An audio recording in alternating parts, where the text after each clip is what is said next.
Nous retrouvons notre classeur d'exercices Excel tome 2 avec cette fois-ci l'exercice 25 qui est donc le dernier de la série. Je clique sur le bouton rouge, voici mon tableau. Alors sur ce tableau nous allons faire un certain nombre de manipulations et en l'occurrence tout d'abord je parle de tableau mais ceci n'est pas véritablement un tableau. C'est ce qu'on appelle plutôt une table de données. Nous allons transformer cette table de données en véritable tableau. Pour cela, je clique dans une cellule au hasard de cette table. Ici, D7. Pour avoir un tableau, c'est une manipulation très simple. C'est un raccourci clavier. On fait CTRL L. Une petite boîte apparaît. Voulez-vous créer un tableau? Il reprend automatiquement la dimension complète de la table. Donc ici, de A3 jusqu'à E16. Il met bien les dollars, donc on est en absolu. Mon tableau comporte des entêtes, oui. D'ailleurs, je les ai mis ici en vert. Nous avons donc les champs qui sont les entêtes de colonnes de ma table. Je dis OK. Automatiquement, il a transformé donc cette table en tableau. Alors, qu'est-ce qu'il a rajouté? Il a rajouté une alternance de couleurs ici, donc ce qu'on appelle des bandes, pour mieux lire. Il a rajouté également les petites flèches sur chacun des champs. Donc les petites flèches, je rappelle, ça permet d'avoir les filtres sur les différents champs. Voilà. Et surtout, c'est qu'il a rajouté un nom à ce tableau. Je clique là, je fais CTRL A. Hop, c'est tableau 2. CTRL A me permet de sélectionner toutes les informations d'une table ou d'un tableau. Donc ici, le fait de voir tableau 2 après avoir fait CTRL A sur les données de mon tableau me prouve bien que c'est un tableau, puisque j'ai le nom du tableau. Allez, maintenant que nous avons un tableau, qu'est-ce que nous allons pouvoir faire? Je souhaite calculer l'ensemble des montants de mes dépenses et de mes ventes. Donc, je vais pouvoir distinguer cela avec le type.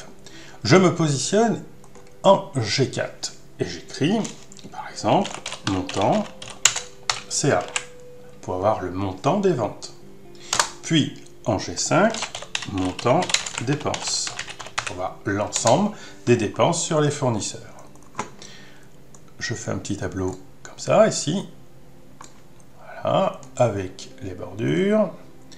Et je vais mettre ceci en vert. Un joli vert. Voilà. Donc, quel est le montant total de mon chiffre d'affaires? Donc, c'est-à-dire tous les montants pour le type C. Je vais utiliser la fonction somme.si. En H4, j'écris égal somme.si, parenthèse ouvrante. 3 critères. La plage, 2 critères. Puis, en deuxième argument, le critère qui va venir rechercher dans la fameuse plage. Puis, en troisième argument, la plage sur laquelle je fais les sommes selon le critère. Donc, ma plage de critères, tout d'abord. Je clique en cellule D4. Puis, je vais venir lui indiquer la dernière cellule de mon tableau. Ici, mon tableau n'est pas bien grand, je pourrais balayer. Mais sur un tableau beaucoup plus grand, ce serait peut-être pénible de balayer. Donc, je vais vous montrer une autre technique plus intéressante. Je suis sur la première cellule et je fais la combinaison de touches CTRL, majuscule, flèche vers le bas. Automatiquement, Excel va venir se positionner sur la dernière cellule de la plage de données. Donc, ce qui me permet de sélectionner l'ensemble des cellules de D4 jusqu'à D16. Excel a même traduit cette écriture, puisque nous sommes sous forme de tableau. On le voit dans la formule, G, tableau 2, et entre crochets, type. C'est-à-dire, type, c'est le nom du champ à l'intérieur du tableau 2. Alors, vous pouvez avoir un autre nom de tableau, c'est pas très important. Mais le tout, c'est qu'il ait bien repéré le nom du champ dans le nom du tableau. J'inscris à la suite de ma formule le point-virgule. Donc, quelle est l'information que je vais venir rechercher dans la liste des types? Eh bien, c'est la lettre C qui me permet de distinguer donc les clients pour avoir les chiffres d'affaires. Donc ainsi, il va être capable d'aller rechercher toutes les informations qui correspondent à la lettre C dans la colonne type. Point virgule. Une fois qu'il a cette information, qu'est-ce qu'il en fait? Eh bien, il va les additionner. Donc là aussi, je me positionne sur la première cellule E4 et j'effectue CTRL majuscule, flèche vers le bas, pour venir chercher la dernière cellule. Et Excel traduit l'ensemble, E4, E16, il le traduit en tableau 2 et entre crochets, montant. Je ferme ma parenthèse. Donc les trois arguments sont maintenant construits. Je les récapitule. Je vais venir repérer l'ensemble des types. Donc ça, c'est le premier argument. Puis, dans cet ensemble, mon deuxième argument, je précise ce que je viens chercher dans mes types. Donc c'est la lettre C. Et pour obtenir quoi? Les montants. Et je vais additionner les montants obtenus. Je valide cette fonction. Et donc j'ai ici 26 670. C'est la somme de tous les montants pour lesquels le type est à la lettre C. Je vais refaire la même chose pour les fournisseurs ici. Égale somme.si, parenthèse ouvrante. Je viens chercher la liste des types, je me positionne en D4, CTRL majuscule flèche vers le bas, point virgule, entre guillemets la lettre F. N'oubliez pas toujours les caractères, donc les chaînes de caractères entre guillemets. Point virgule, et je viens maintenant désigner la somme des montants. Donc je clique sur le premier montant, CTRL majuscule, flèche vers le bas, il se positionne sur la dernière, il change l'écriture, je ferme ma parenthèse et je valide. Donc, le montant des dépenses pour l'ensemble des fournisseurs dans ce tableau est de 2625 €. Je peux maintenant sélectionner les deux informations et les passer en format monétaire. Alors, le fait d'avoir les fournisseurs et les clients dans le même tableau, c'est pas mal, ça permet de faire des opérations, mais c'est pas forcément très visuel. Alors, on va rendre notre tableau un petit peu plus visuel. Imaginons, j'aimerais que la ligne qui correspond au type F soit en jaune, et la ligne qui correspond au choix C soit en bleu. Donc, pour cela, je vais sélectionner l'ensemble de mon tableau ici, donc uniquement les données. Je clique dans une cellule au hasard, j'effectue le raccourci CTRL-A, et on voit bien qu'il m'a sélectionné de A4 jusqu'à E16. Ça veut dire qu'il a sélectionné l'ensemble des données du tableau sans les titres. Donc vous voyez, le raccourci est très important. Je vais maintenant utiliser la mise en forme conditionnelle. Donc ici, mise en forme conditionnelle, nouvelle règle, et je vais utiliser une formule pour déterminer pour quelle cellule le format sera appliqué. Je clique ici. Je vais remplir ma formule ici, tout simplement. Donc, je l'ai dit, dès l'instant que j'ai la lettre F, je veux que ce soit en jaune. Donc, ça va être égal $D4 égal guillemets F guillemets. Donc là, je précise bien que je vais traiter uniquement la colonne D. Donc, je fixe la colonne D, celle des types. Par contre, je ne fixe pas la ligne. Donc ça veut dire que je veux que ma couleur jaune soit positionnée sur n'importe quelle ligne de mon tableau. Je dis format et je choisis la couleur de remplissage jaune. Je dis OK.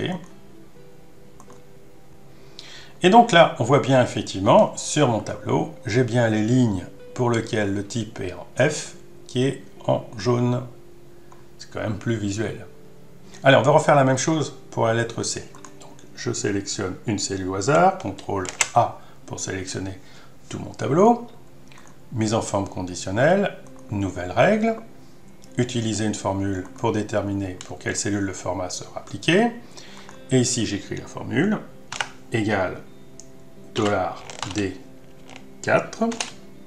égale guillemets C guillemets. Je viens changer le format.